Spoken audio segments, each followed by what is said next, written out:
open up your Bibles to Daniel chapter 3. We're going to reread this chapter in sections. And I will advise you ahead of time that while the last several lessons have been mostly technical and historical today, it's going to get home. It's going to get pretty personal. So open your Bibles to Daniel chapter 3. If you have a complete Jewish Bible, it's page 1101. We're just going to read the first 7 verses. Nebuchadnezzar the king had a gold statue, 90 feet high, 9 feet wide, which he set up on the plain of Torah in the province of Babylon. Then Nebuchadnezzar the king summoned the viceroys, prefects, governors, judges, treasurers, counselors, sheriffs, and all the provincial officials to assemble to come to the dedication of the statue which Nebuchadnezzar the king had set up. And the viceroys and the prefects and the governors and the judges and the treasurers and the counselors and the sheriffs and all the provincial officials assembled for the dedication of the statue which Nebuchadnezzar had set up. And they stood in front of the statue that Nebuchadnezzar had set up, and the herald proclaimed, "Peoples, nations, languages, you are ordered that when you hear the sound of the horn and the pipe and the harp, the zither, the lute, the bagpipe, and the rest of the musical instruments, you're to fall down. You're to worship the gold statue that Nebuchadnezzar the king has set up. Whoever does not fall down and worship is to be thrown immediately into a blazing hot furnace." Therefore, when all the peoples heard the sound of the horn and the pipe and the harp and the zither and the lute and the rest of the musical instruments, all the peoples, nations, and languages fell down and worshipped the gold statue that Nebuchadnezzar the king had set up. King Nebuchadnezzar demanded that an enormous statue, an image, be set up in the plain of Torah, 60 cubits by 6 cubits. It was a monstrosity. In ancient times, the only known statue that stood the same or higher was the Colossus of Rhodes, which wasn't erected by the Greeks until around 300 BC. It needs to be taken into account, however, that more than likely the overall 60-cubit height included its pedestal base that reduced the actual height of the human image to probably around 45 cubits. Nonetheless, at the time that it was built, it would have been an awe-inspiring thing to see. Now, there's no hint in the scriptures as to any person or god that this statue was meant to represent. Opinions of scholars vary, with some imagining that it had to be an image of the king's chief god, or better, Babylon's chief national god. But surely the text would have named that particular god if that was so, since Babylon had so many and honored so many gods. Might it have been a likeness of the king himself? Well, while it can't be ruled out entirely, there's no suggestion of it. So the best solution that fits the text and take into account what's going to happen next is that the image represented the governmental power of Babylon itself. The idea of it surely came from Nebuchadnezzar's dream statue that represented a succession of 4 world empires. So this golden statue that he had built was essentially the national symbol of the government of the worldwide empire of Babylon. Now, this giant statue no doubt had a strong religious element to it. But that was because all nations and kings were interwoven with their gods. No separation was possible. But the issue behind the king setting this statue up was not his religious zealousness.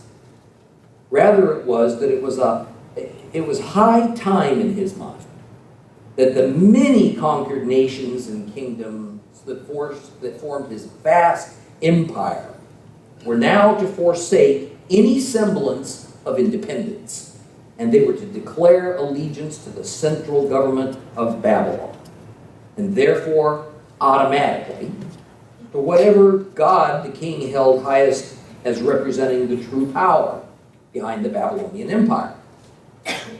Now, this was a matter of either declaring obedient allegiance or declaring hostile defiance to the pagan version of the Trinity: the king, his nation, and the national God. And as we continue to study Daniel, I find myself,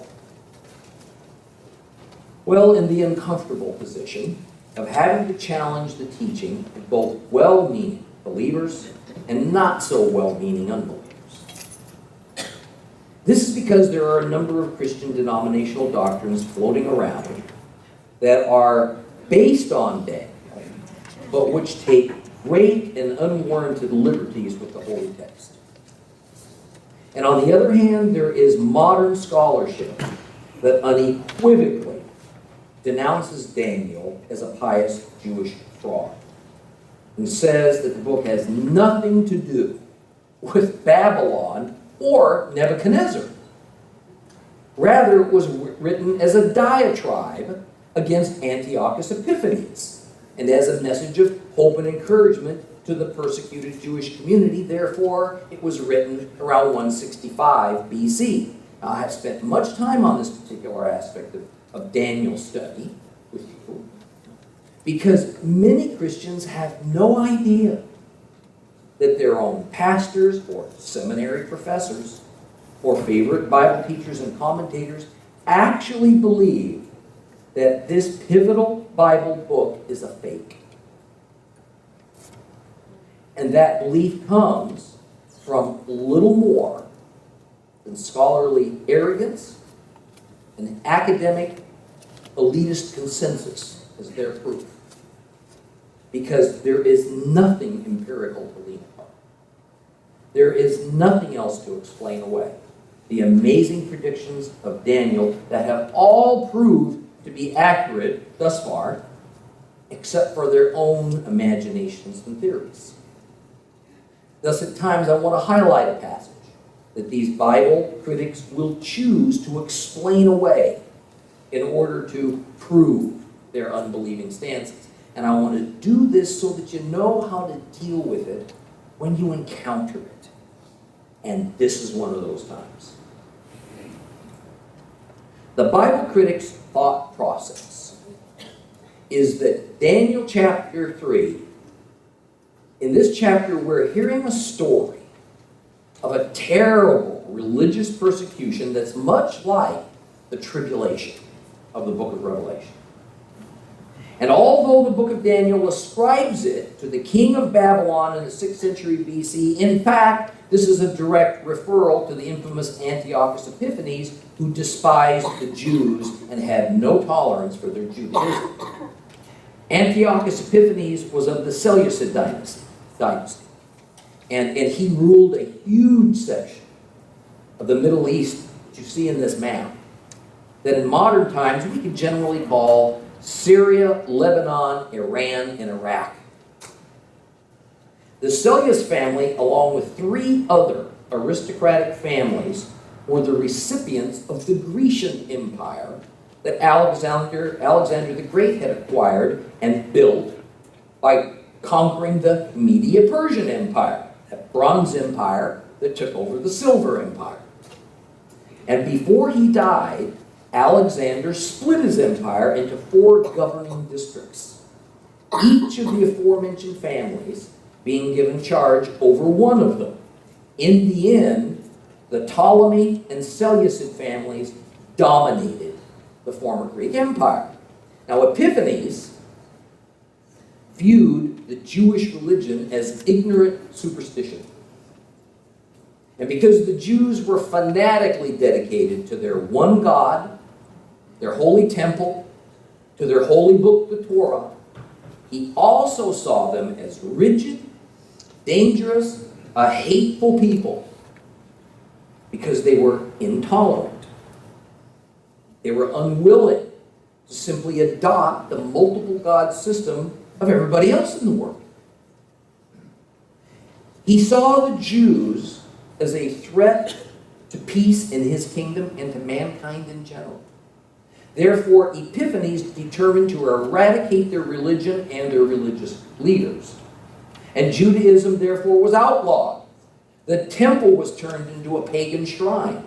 And those Jews who violated the king's decree and continued on with their loyalty to Judaism and to the God of Israel were executed, usually in the most horrific manner, such as being burned alive. And so the modern Bible critics say this is what's being described in Daniel chapter 3. Nebuchadnezzar isn't really Nebuchadnezzar. It's just kind of a coded language for the anonymous writer of Daniel to disguise his speaking out against Antiochus Epiphanes. However, the abundant written history of Babylon itself and the well-known way that the world of that era understood the sphere of the gods soundly refutes what these Bible scholars claim. In fact, there was no religious persecution being described in the story of Nebuchadnezzar's golden statue. We neither read before, during, or after this episode that anyone, Jew or otherwise, had to give up their own gods. They merely had to show respect for the national god of Babylon that was symbolized by that giant golden statue in Torah, which represented the government administration of Babylon. This was typical. It was customary for that time.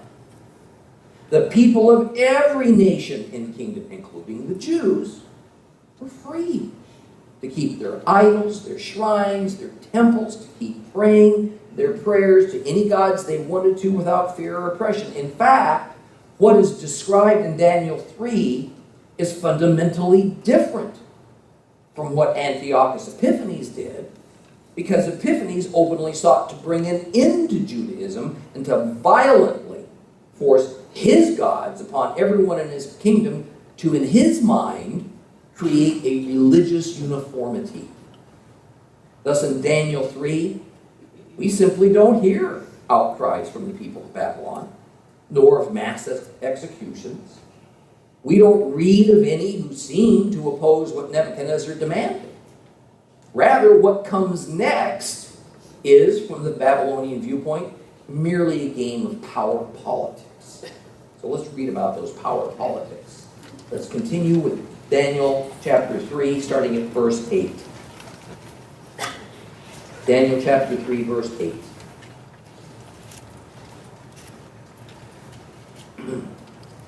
But then some Chaldeans approached, and they began denouncing the Jews. And they said to Nebuchadnezzar the king, "May the king live forever.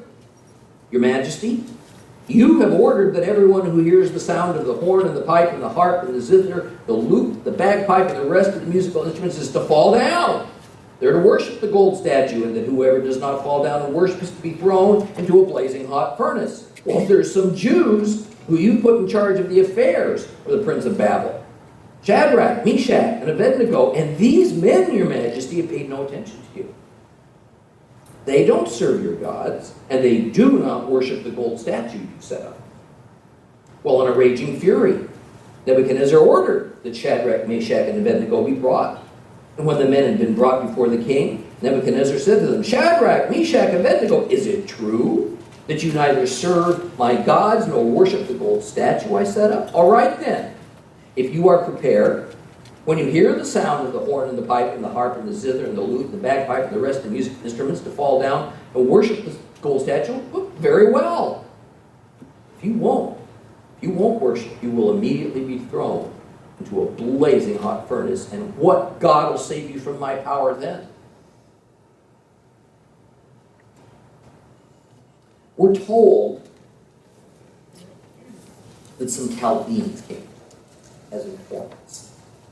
They tell the king that despite his explicit instruction to his subjects that upon the sound of all these various musical instruments, that they're to drop to their knees, they're to face towards that golden statue, some Jews didn't. The Aramaic word used here is sagid. And while in the appropriate context it can be used to mean worship, it really only means to lay prostrate. So one could sagid before a king, meaning to prostrate oneself as to worship the king, to show royal respect. Or one could sagid before their god, meaning to lay prostrate as worship to that deity. And to me, in this context, to pay homage is a decidedly better translation, because this is all about showing allegiance to the government of Babylon, even if all governments in that era involved a national god. And again, the issue of the golden statue is political. It had nothing to do with religion, as we would think of it today. There were no priests. There was no holy men. There were no religious rituals involved in this. Only politicians at various levels were responding to a government edict, and we read about them. And the Jews, who were the Chaldeans, were tattling. They were tattling on Shadrach, Meshach, and Abednego. They do not serve your gods, they say, and they don't lay prostrate before the statue. This verse, verse 12, is important because they didn't accuse the Jewish trio of not worshiping the God statue. Rather, the accusation, if you read it carefully, was of not worshiping the several Babylonian gods, plural gods. The Jews don't worship Babylon's pantheon of gods. And in addition, they didn't follow the king's commandment to bow down to the statue at its dedication ceremony. See, the issue is transparent. The Chaldeans, who were native Babylonians, didn't like a bunch of outsider Jews having the high government positions that they felt rightfully belonged to Babylonians.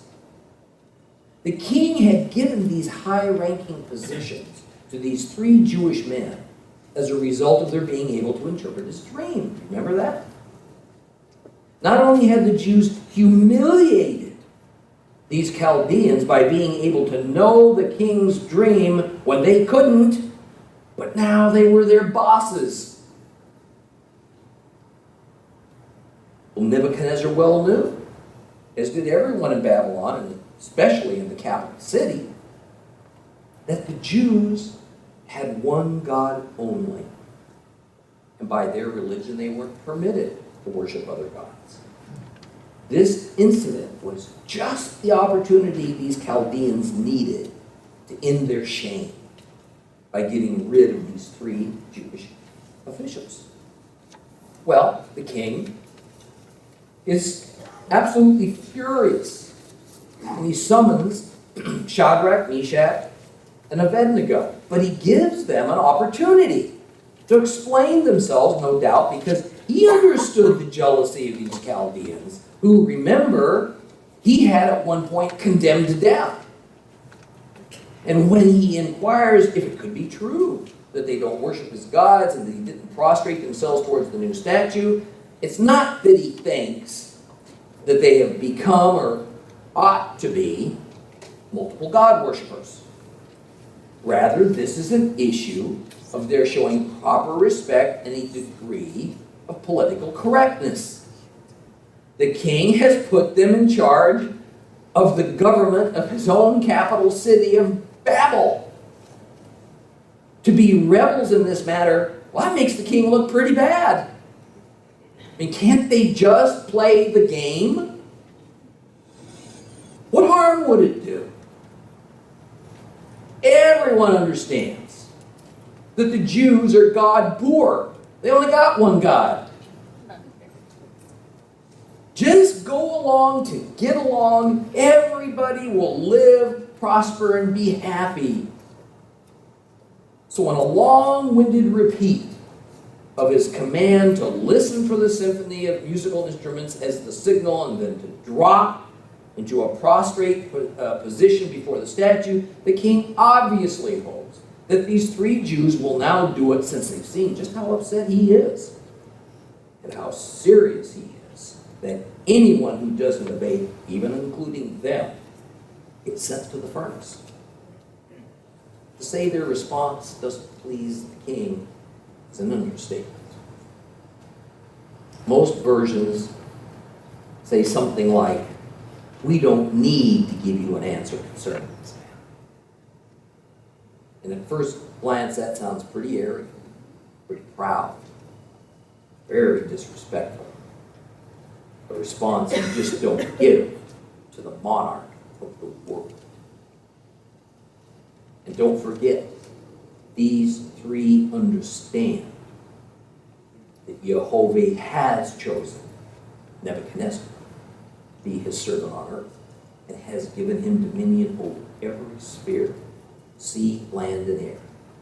So most scholars, Jewish and Christian, agree that this translation that we usually read in our Bibles leaves something to be desired. Most likely the sense of it is, we really don't have a choice in the matter. What you have told us is true, and there's not much we can say to change your mind. That's kind of the sense of it. But then comes a pronouncement from these three Jewish men that we need to pay close attention to. Go back to Daniel chapter 3. We're going to look at verses 17 and 18.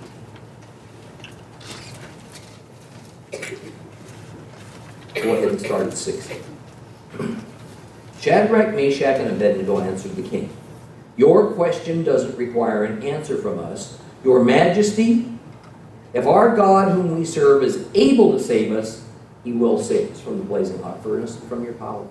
But even if he doesn't, we want you to know, your Majesty, that we will neither serve your gods nor worship the gold statue which you set up."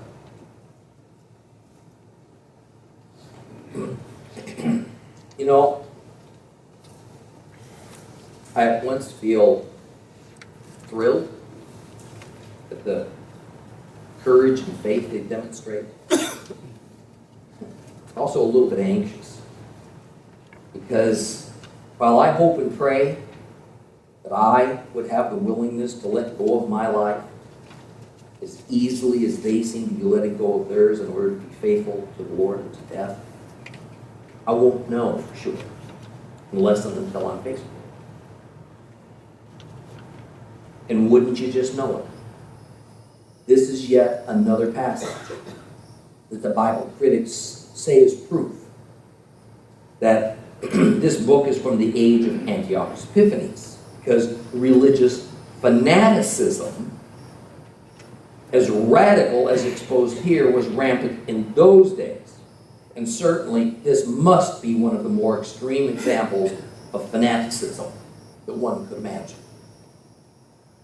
After all, these three young men understand that the penalty they are facing for merely not bending down on their face for a few moments towards a lifeless statue is to be burned alive.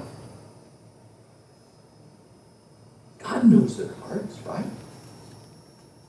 Can't they briefly do what's wrong as long as God knows they love Him? God knows this. Why can't they do what's wrong for a little while to save their own lives? But that suspicion of religious fanaticism, you see, gets when we look at the entirety of their response to the king. In verse 17, they say that if their God is able to save them from the furnace, He will. Now, the earliest rabbis, church fathers, Bible commentators were uncomfortable with the difficulty of this verse, because taken in one sense, there seems to be an expressed doubt as to whether or not the God of Israel has the ability, or maybe the jurisdiction, to be able to rescue them from the fire of the furnace. And there's been all sorts of attempted solutions by scholars and teachers to address this difficulty, but truly none of them gives us a satisfactory answer without doing great harm to the biblical text, at least as we have it. transmitted to us today. So indeed, to me, I can only conclude the three men are being open and honest. They're telling their true feelings. And the bottom line is, they just don't know what God can do and will do under these circumstances.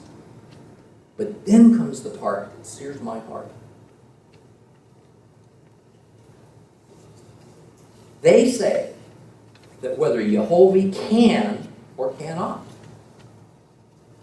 and does or does not rescue from this horrible, painful death they're facing, nonetheless, they will not serve Babylon. They will not lay prostrate before that statue, the symbol of the one world power that is the Babylonian Empire. They will not do it. And I think we could contemplate these words for some time and still not be done. If I might be permitted to offer a paraphrase, those powerful words, those three Jewish men. We will do what is right before God and let the chips fall where they may. Solomon said as much in a far more eloquent manner than mine. In Ecclesiastes 12, 13 and 14, Solomon said, here's the final conclusion. Now that you have heard everything, fear God. Keep his commandments. This is what being human is all about. For God will bring judgment everything we do. Judgment everything we do, including every secret, whether good or bad. Since Solomon was addressing Hebrews, what he meant was that's what being a redeemed human is all about. Keeping God's commandments. Little else matters at the end for a believer. And the second of the 10 Commandments is that the redeemed of God shall worship only one God and no other. And Shadrach, Meshach, and Abednego were willing to die to uphold this fundamental commandment. Fanaticism, the Bible critics accuse. No. No. I say this is an example of the faithfulness that is expected of all of us, God's worshipers. One of my favorite movies is called The Kingdom of Heaven. This epic is the story of the Crusades and of a young Englishman who had lost his wife and unborn child to suicide. Then he murdered his own brother, who was a priest, in anger for condemning his wife to hell. He fled his village with his newly discovered father to Jerusalem to fight for the Christian king of Jerusalem and to try to find personal forgiveness and salvation. And he ended up committing to try to help keep Jerusalem Christian. The Muslims wanted the city that they call Al-Quds back in their possession. And the great warrior leader Saladin was coming with hundreds of thousands of Islamic soldiers to lay siege to the citizen army and a few bold crusaders who were left behind to defend those ancient stone walls. And when the Muslim hordes arrived and they surrounded the city and they arrayed their many siege machines, they laid out their demands to the people. Open the gates. Be taken as slaves or die. And the Catholic Bishop of Jerusalem, seeing the hopelessness of the situation, suggested that everyone should renounce their Christian faith, profess Allah, and then later, when safe, they could repent and again take up the cross of Christ. I've never ceased to get that picture out of my mind. What a stark contrast to Shadrach, Meshach, and Abednego's response to probable death for their faith. But I think that we probably all wrestle with such doubts and thoughts akin to that bishop in the film, shameful as they might be. Even if our situation isn't nearly as dire as those residents of Jerusalem faced against Saladin, or what these three Jewish youth faced against Nebuchadnezzar. In our day-to-day 21st century lives, some of us just hate confrontation. We'll do anything to avoid it. So to defend God's truth is just too emotionally costly to us. Others of us have the greatest need to please people. And it distresses us greatly to upset or disappoint anyone for any reason. So to point out immorality, sin, or even bad doctrine is just too risky. And some of us are so concerned that we not upset our social circle, or our family, or to make ourselves appear to be out of step with our peers and societal norms, that we work rather hard to keep a lid on our faith, and instead to make it as expansive and inclusive and as tolerant as we can. I'm afraid none of that reflects the true, godly, biblical faith that we see being bravely defended by Shadrach, Meshach, and Abednego. And yet, let's look at what these three Jews did from another equally difficult angle. How often I've been reminded by my brothers and sisters in the Lord that much patience and pacifism is required on our part, because we are always to obey our government at all costs, even if it bothers our Christian sensibilities. If I only had $1 for all the time some of these following passages have been quoted to me as a proper cause for Christian inaction and silence. Listen to this one out of 1 Peter 2, 13 and 14. For the sake of the Lord, submit yourselves to every human authority, whether to the emperor as being supreme, to governors as being sent by him, to punish wrongdoers and praise those who do what is good. Here's another one. Romans 13, 1 and 2. Everyone is to obey their governing authorities, for there is no authority that is not from God. And the existing authorities have been placed where they are by God. Therefore, whoever resists the authorities are resisting what God has instituted, and those who resist will bring judgment on themselves. And perhaps the most quoted of them all, Matthew 22, 19 to 21. Show me the coin used to pay the tax. They brought him a denarius. And he asked them, whose name and picture are on these? The emperor's, they replied. And Yeshua said to them, no, give the emperor what belongs to the emperor and give to God what belongs to God. So if we went by the rather typical Christian interpretation of these verses and a few similar or parallel ones, does that tell us then that Shadrach, Meshach, and Abednego were wrong to defy the king of Babylon? The law of the land was to be present at the statue dedication to declare allegiance to that statue. The chief lawgiver of the government laid down the law, and it applied equally to everybody. He was an entirely legitimate king because the Lord himself had put Nebuchadnezzar into power and said the following, not only to the Jews, but to all Gentile nations as well. Listen to this excerpt from Jeremiah 27, 1 through 8.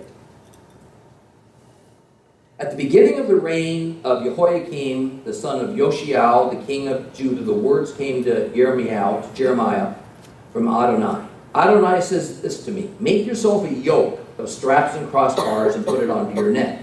Send similar yokes to the kings of Edom, of Moab, and of the people of Ammon, and of Zor, and of Sidon, by means of the envoys they send to Jerusalem and to Zedekiah, king of Judah.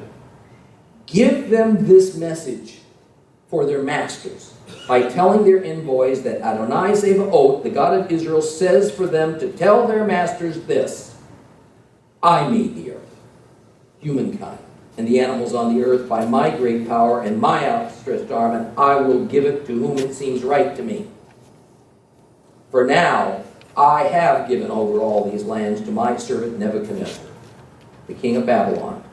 I have also given him the wild animals to serve him. All the nations will serve him, his son and his grandson, till his own country gets its turn, at which time many nations and great kings will make him their slave.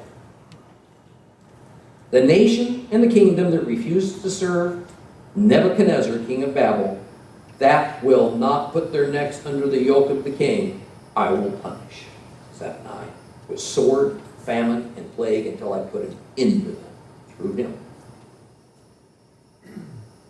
So, does that mean that in our modern times as believers, that for instance, we're to accept gay marriage as the law of the land and stay silent, since we're to obey our government? Or that if a family member is gay, that we ought to attend and celebrate their wedding in order to keep family peace, not harm our relationship? Or if we have a family or a member or a friend living with a significant other without being married, that we should say nothing or treat that situation as though they were married?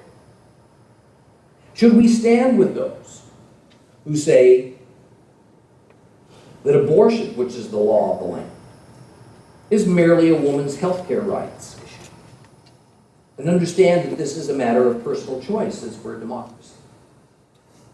How about the subject of Israel? Do we agree that Israel is merely a foreign policy issue, and that our own national interests, as described by our government, override any concern of tiny Israel over their hereditary land rights, or the right to defend themselves, or even to be a Jewish state, which is more and more being described as racism? How do we respond to friends and family about biblical doctrine when the trend is towards saying we can interpret scriptural passages any way we like, and every way a believer chooses is correct, and it's all okay? Or since the advent of Jesus, that sin is now completely customized and individualized. That is, what the Bible says is a sin for you is not a sin for everyone and not for me, unless I feel the Holy Spirit tells me that it is. What do we say to our Christian friends who say we must deal with the sticky issue of Israel with the Palestinians with fairness and even in hand because of the so-called New Testament law of love? Or that Muslims worship the same God as Christians and Jews, they just don't know it. So we need to be understanding. We need to pray and worship alongside them. I mean, I could go on and on stepping on your toes,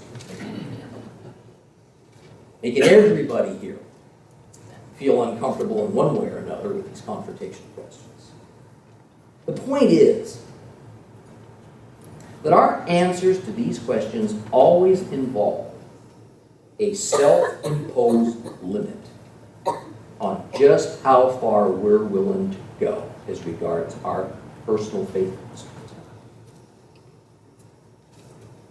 And in our day, those believers who are perceived as going the farthest and stretching the limits and remaining the staunchest in administering their Judeo-Christian faith beliefs to every area of their lives, well, they're labeled as fundamentalists and fanatics.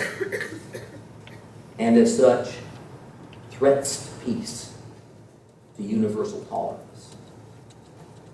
Those who are more easily mold and adapt their Judeo-Christian faith to conform to the trajectory of secular humanist society and intellectualism and the concepts of democratized individual rights and entitlements, and those who compartmentalize their beliefs so as to separate Sunday spirituality from Monday through Saturday reality, are seen as enlightened and members in good standing of the world community. If Shadrach, Meshach, and Abednego lived today, I don't think they'd be painted in any better light, even among believers, than the Babylonians saw them in the 6th century BC. They would be seen as ignorant hangers-on to an ancient faith that doesn't apply to their new situation.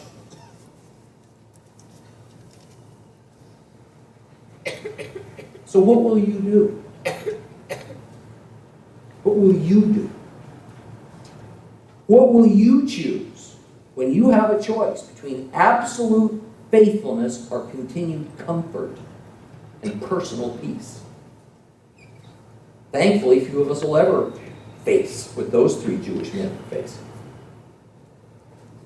Yet, of only the few examples I've confronted you with, we face choices every single day regarding faithful submission to God versus personal freedoms. I want to close today with this thought directly from our matchless Messiah, Yeshua the Christ. Because he asks a foundational question. And he sets down a firm rule for those who say they want to follow. A question that those three Jewish men had decided upon 6 centuries before he was born. In Luke 14, 25 to 35, it says this. Large crowds were traveling along with Yeshua. Turning, he said to them, if anyone comes to me and doesn't hate his father, his mother, his wife, his children, his brothers and his sisters, yes, and his own life besides, he cannot be my disciple. Whoever does not carry his own execution stake and come after me cannot be my disciple. Suppose one of you wants to build a tower. Don't you sit down and estimate the cost to see if you have enough capital to complete it? If you don't, then when you've laid the foundation, you can't finish it, all the onlookers start making fun of you. And they say, this is the man who began to build, but he couldn't finish. Or again, suppose one king is going out to wage war with another king. Doesn't he first sit down and consider whether he, with his 10,000 troops, has enough strength to meet the other one who is coming against him with 20,000 troops? If he hasn't, then while the other one is still far away, he sends a delegation to inquire about terms for peace. So every one of you who doesn't renounce all that he has cannot be my disciples. Salt's excellent. But even if the salt becomes tasteless, what can it be used to season? It's fit for neither soil nor manure. People just throw it out. Those who have ears that can hear, let them hear. It's right.